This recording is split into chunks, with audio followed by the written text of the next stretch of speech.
الرحمن الرحيم إن الله وملائكته يصلون على النبي يا أيها الذين آمنوا صلوا عليه وسلموا تسليما اللهم صل على سيدنا ومولانا محمد وبارك وسلم صلاة وسلام عليك يا رسول الله صلى الله تعالى عليه وسلم أعوذ بالله من الشيطان الرجيم بسم الله الرحمن الرحيم واذكر في الكتاب مريم إذ انتبذت من أهلها مكانا شرقيا فاتخذت من دونهم حجابا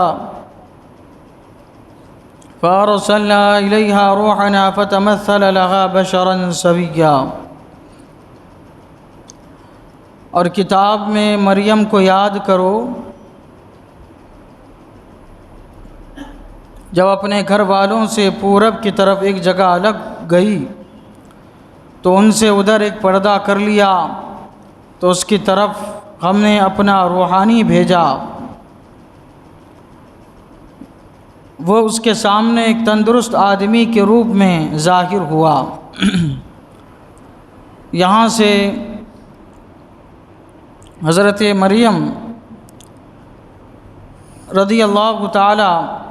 عنہا کا واقعہ جو ہے وہ بیان ہو رہا ہے۔ حضرت مریم رضی اللہ تعالی عنہا کے بارے میں یہودیوں نے، نصرانیوں نے من گھڑت کہانیاں گڑھ کے جو ہے اپنے لوگوں کے درمیان پھیلائی تھی، تو اللہ تبارک و تعالی فرماتا ہے محبوب ان کا سچا واقعہ امت کے درمیان بیان کرو، یہودیوں کو بھی پتہ چلے اور عیسائیوں کو بھی پتہ چلے کہ مریم کون ہیں اور ان کا حقیقی مقام اور مرتبہ کیا ہے۔ اللہ تعالیٰ فرماتا ہے کتاب میں مریم کو یاد کرو، یعنی ان کا ذکر لوگوں کے سامنے پڑھ کے سناؤ جب اپنے گھر والوں سے پورب کی طرف ایک جگہ الگ گئی، یعنی یہ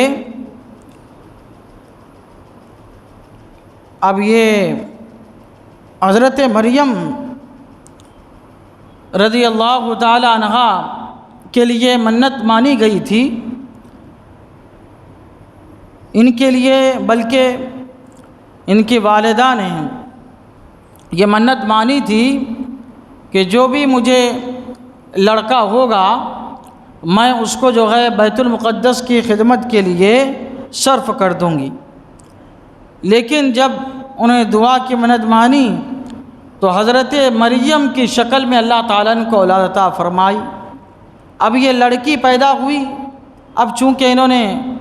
منت مانی تھی اللہ تعالیٰ کی بارگاہ میں، یہ کہا تھا کہ میں بیت المقدس کی خدمت کے لیے صرف کر دوں گی، تو یہ اپنے وعدے پر اور اپنی منت پہ قائم رہی اور انہوں نے حضرت مریم کو جو ہے بیت المقدس کے لیے صرف کر دیا، خدمت کے لیے ان کے مختص کر دیا۔ اب بچپن ہی سے جو ہے یہ اللہ تبارک و تعالیٰ کی برگزیدہ بندی تھی، یہ ہفتے میں اتنا زیادہ بڑھتی تھی جتنا کہ اور بچے مہینے میں بڑھتے ہیں، اور یہ مہینے میں اتنا زیادہ بڑھتی تھی جتنا کہ اور بچے سال بھر میں بڑھتے ہیں۔ یہی وجہ ہے کہ جب ان کی عمر مبارک 5 سال کی ہوئی تو عورتوں کے جو مخصوص ایام ہوتے ہیں حیض کے، ان کے جو ہے 5 سال کی عمر میں ہی شروع ہو گئے تھے۔ اب یہ حضرت مریم جو ہے جب تک بالغ نہیں ہوئی تھی، بیت المقدس کے بالا خانے پر ان کا ایک محراب بنا ہوا تھا، حجرہ، وہاں پہ یہ مصروف عبادت رہتی تھی ہمیشہ۔ تو پیدائش سے لے کے جو ہے بلوغیت تک یہ اپنے حجرے سے باہر ہی نہیں نکلی، محض اللہ کی عبادت و ریاضت میں رہنا۔ اب حضرت زکریہ علیہ السلام ان کے خالو ہوتے تھے، اب نہ ان کے والدہ کو ان تک پہنچنے کی اجازت، نہ والد صاحب کو، نہ دوسرے خاندان کے کسی فرد کو، نہ داعیہ کو، کسی کو بھی، عورت کو بھی ان تک پہنچنے کی اجازت نہیں تھی۔ حضرت زکریا علیہ السلام ان کے لیے کھانے پینے کا انتظام فرماتے تھے، وہی جا کے رکھتے تھے، اور جب تک یہ بالغ نہیں ہوئی تھی، بچپن کا چھوٹا ان کا زمانہ تھا بچپن کا، تو حضرت زکریا علیہ السلام دیکھتے تھے کہ جنتی غذا پہلے سے ہی ان کے محراب میں، حجرے میں موجود رہتی تھی۔ اور جب تک یہ چھوٹی تھی تو ان کے مطابق، چھوٹے بچوں کے مطابق غذائیں آسمان سے نازل ہوتی تھی، جنتی غذائیں، اور جب بڑی ہوئی تو غذاؤں کے ساتھ جو ہے پھل بھی جو ہے اترا کرتے تھے۔ یہ ان کی کرامت تھی، پھل بھی جنتی جو ہے ان کے لیے اترا کرتے تھے، اور ایسے پھل جو بازار میں ملتے نہیں تھے، ناپید تھے، ان پھلوں کا موسم نہیں رہتا تھا، وہ پھل بھی حضرت زکریا علیہ السلام ان کے پاس پاتے تھے۔ یہ ان کی کرامت تھی۔ تو اسی لیے تو انہوں نے عرض کیا تھا کہ جب محراب میں گئے دیکھا کہ پھل ہے، پھل کا تو موسم ہی نہیں ہے، بازار میں تو ناپید ہے۔ اب آج کے زمانے کے جیسے تھوڑی تھا کہ ہر موسم میں ہر پھل میسر آ رہے ہیں، مصنوعی طور پہ بنائے جا رہے ہیں۔ پہلے زمانے میں جو پھل کا جو موسم ہوتا تھا وہی دستیاب ہوتا تھا۔ تو انہوں نے کہا تھا حضرت زکریا نے کہ یہ پھل کہاں سے آئے تمہارے پاس؟ تو انہوں نے کہا تھا قالت ہوا من عند اللہ، یہ اللہ کے پاس سے آئے۔ ان اللہ یرزق من یشاء بغیر حساب، بے شک اللہ جسے چاہتا ہے بے حساب رزق عطا فرماتا ہے۔ گھروں پہ، دکانوں پہ یہ آیت لکھی رہتی ہے ان اللہ، یہ دراصل کلام ہے حضرت مریم کا۔ آپ نے کہا تھا ان اللہ یرزق من یشاء بغیر حساب، بے شک اللہ جسے چاہتا ہے بے حساب رزق عطا فرماتا ہے۔ تو جب تک یہ بالغ نہیں ہوئی بس اسی حجرے میں، اور جب بالغ ہوئی تو اپنے مخصوص ایام جو آتے تھے، اب مسجد میں چونکہ نہیں رہ سکتے تو مخصوص ایام گزارنے کے لیے اپنے خالہ کے پاس چلی جاتی تھی، یعنی حضرت زکریا کے گھر پہ جو ہے یہ چلی جاتی تھی۔ پھر جب پاک ہو جاتی تھی پھر مسجد میں آنا اور بس محو عبادت رہنا، عبادت و ریاضت میں جو ہے لگے ہوئے رہنا۔ تو ایک مرتبہ وہ ایام آئے تو وہ گھر گئی، جب پاک و صاف ہوئی تو غسل کرنے کے لیے غسل خانے میں تشریف لے گئی، اور پردہ انہوں نے درست کیا، اور جب غسل سے فارغ ہوئی کپڑے زیبتن فرمائے، اب بس نکلنے کو تھی کہ اللہ تبارک و تعالیٰ جو ہے اسی کا نقشہ کھینچتے ہوئے جو ہے ارشاد فرماتا ہے، اور جب اپنے گھر والوں سے پورب کی طرف ایک جگہ الگ گئی، یعنی وہی غسل خانے میں آپ جو ہے وہ تشریف لے گئی۔ اب اس کی الگ الگ مفسرین تفسیر فرمائی ہے، عبادت کے لیے الگ ہوئی، جو ہے عبادت کے لیے الگ ہوئی، غسل خانے کے لیے، غسل کے لیے جو ہے الگ ہوئی، گھر کے لیے الگ ہوئی، یا پھر جو ہے آپ کا ایک مخصوص وقت تھا، اس مخصوص وقت میں وہ تھوڑا الگ جو ہے پردہ نشی ہو جاتی تھی وقت۔ الغرض یہ کہ جیسے ہی یہ جو ہے آمادہ ہوئی باہر نکلنے کے لیے غسل خانے سے، تو اللہ تعالیٰ فرماتا ہے تو ان سے ادھر ایک پردہ کر لیا، تو اس کی طرف ہم نے اپنا روحانی بھیجا، یعنی یہ کہ اللہ تعالیٰ نے حضرت جبرائیل علیہ السلام کو ان کے پاس بھیجا۔ کیسے بھیجا؟ فَتَمَثَّلَ لَهَا بَشَرًا سَوِيًّا،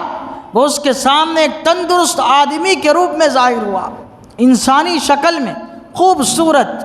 انسانی شکل میں جو ہے حضرت جبرائیل علیہ السلام ان کے سامنے ظاہر ہوئے۔ اب یہاں پہ دیکھیے حضرت جبرائیل علیہ السلام ان کے پاس تشریف لائے، انسانی شکل میں لائے۔ اب حضرت جبرائیل علیہ السلام ان کے بعد تشریف لائے، تو اب یہ یہودیوں کو یہ شوشہ ملا، کہنے لگے کہ دیکھو حضرت جبرائیل علیہ السلام تو انبیاء کے پاس جاتے تھے، اب حضرت مریم کے پاس آئے، اس کا مطلب یہ ہے کہ حضرت مریم جو ہے اللہ کی نبیاں تھی، حالانکہ اللہ تعالیٰ قرآن کریم فرماتا ہے وَمَا أَرْسَلْنَا مِن قَبْلِكَ إِلَّا رِجَالًا نُوحِي إِلَيْهِمْ، ہم نے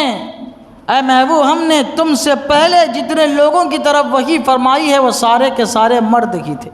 یعنی اللہ تعالیٰ فرماتا ہے کہ ہم نے صرف مردوں کو ہی نبی بنایا ہے، عورتوں کو نبی ہم نے نہیں بنایا، نبیاں ہم نے عورتوں کو جو ہے وہ نہیں بنایا ہے۔ اب رہا ان کا یہ اعتراض کہ حضرت جبرائیل علیہ السلام آئے ان کے پاس، وحی لے کر آئے، روحانیت، اللہ تعالیٰ فرما رہا ہے ہم نے روحانیت کو بھیجا، تو اس کا مطلب یہ ہے کہ وہ نبیات اس لیے تو آئے، ضروری تھوڑی ہے۔ اب آپ دیکھیے کہ حضرت جبرائیل علیہ السلام فرشتے اللہ کا عذاب لے کے کافروں کے پاس آتے تھے، تو معاذ اللہ کیا کافر کیا نبی ہو گئے کہ ان کے پاس فرشتے جو ہے لے کے آ رہے ہیں؟ طالوت بادشاہ گزرے ہیں، حضرت جبرائیل علیہ السلام اور فرشتے ان کے پاس تابوت سکینہ لے کر آئے تھے، تو کیا وہ طالوت بادشاہ جو ہے اللہ کے نبی ہو گئے؟ معاذ اللہ رب العالمین، ایسا نہیں ہے۔ حضرت مریم جو ہے اللہ کی نبیہ جو ہے وہ نہیں تھی، لیکن اللہ تعالیٰ نے آپ کو بڑا مقام اور مرتبہ عطا فرمایا، بڑا مقام عطا فرمایا، اتنا بڑا مقام کہ اللہ تبارک و تعالیٰ نے عورتوں میں صرف اور صرف قرآن کریم میں آپ ہی کا نام ذکر فرمایا ہے، صراحت کے ساتھ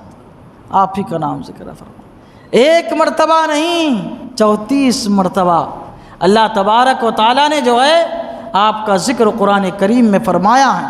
اور ایسی کرامتیں آپ کی جو ہے آپ سے ظاہر ہوئی کہ پوری زندگی دنیا کی غذا نہیں کھائی، نہ والدہ کا دودھ پیا، پیدا ہوتی ان کے والدہ نے ان کو بیت المقدس پر چڑھاوا چڑھا کر وقف کر دیا تھا، اس کے بعد حضرت زکریا علیہ السلام کی کفالت میں آ گئی، اور آپ نے اسی وقت ان کو ایک محراب نما کمرے منتقل کر دیا تھا، یہ پیدا ہوتے ہی وقف ہو گئی تھی، یہ آپ کی کیا ہے؟ یہ کرامت ہے، اور پہلے دن سے ہی آپ کے پاس جنتی غذائیں آتی رہی، پہلے ہی دن سے، جس دن آپ وقف ہوئی اسی دن سے اللہ تعالیٰ کی طرف سے جو ہے جنتی غذا آپ کے پاس آتی رہی، شیرغارگی نابالغی تک آپ کھلاتے رہے، اور بعد بلوغیت بھی جو ہے جنتی پھل آتے رہے، اور میں نے جیسا کہ بتایا یہ جو ہے مہینے بھر میں سال بھر کے برابر جو ہے وہ بڑی ہو جاتی تھی، اور یہ کبھی جو ہے بیت المقدس کے حدود سے باہر نہیں نکلی تھی، اور حضرت جبرائیل علیہ السلام کے آنے کے وقت تک اپنی عمر کے 13ویں سال میں یا 19ویں سال میں تھی، آپ پیدائشی ولیہ تھی، آپ حضرت مریم جو ہے پیدائشی ولیہ تھی۔ الغرض یہ کہ حضرت جبرائیل علیہ السلام بشری صورت میں جو ہے حضرت مریم کے سامنے ظاہر ہوئے۔ اب آپ دیکھیے کہ جن کی ساری زندگی جو ہے محراب میں گزری ہو، اللہ کی عبادت میں گزری ہو، اور اچانک ایک انسانی شکل میں کوئی انسان آپ کے سامنے نمودار ہو، تو ان کی کیفیت کا، گھبراہٹ کا جو ہے کیا عالم ہوگا، اور اس کیفیت کو بھی، اس انداز کو بھی اللہ تبارک و تعالیٰ نے اپنے قرآن کریم میں جو ہے وہ ذکر فرمایا ہے۔ انشاءاللہ آئندہ درس میں اس کا ذکر آئے گا۔ اللہ تعالیٰ کی بارگاہ میں دعا ہے قرآن شریف سیکھنے سمجھنے اور اس کے مطابق اپنی زندگی گزارنے کی توفیق عطا فرمائے۔ اشہد ان لا الہ الا اللہ و اشہد ان محمدا عبدہ ورسولہ، صلی اللہ تعالیٰ علی سیدنا محمد وعلی آلہ وصحبہ اجمعین برحمتک۔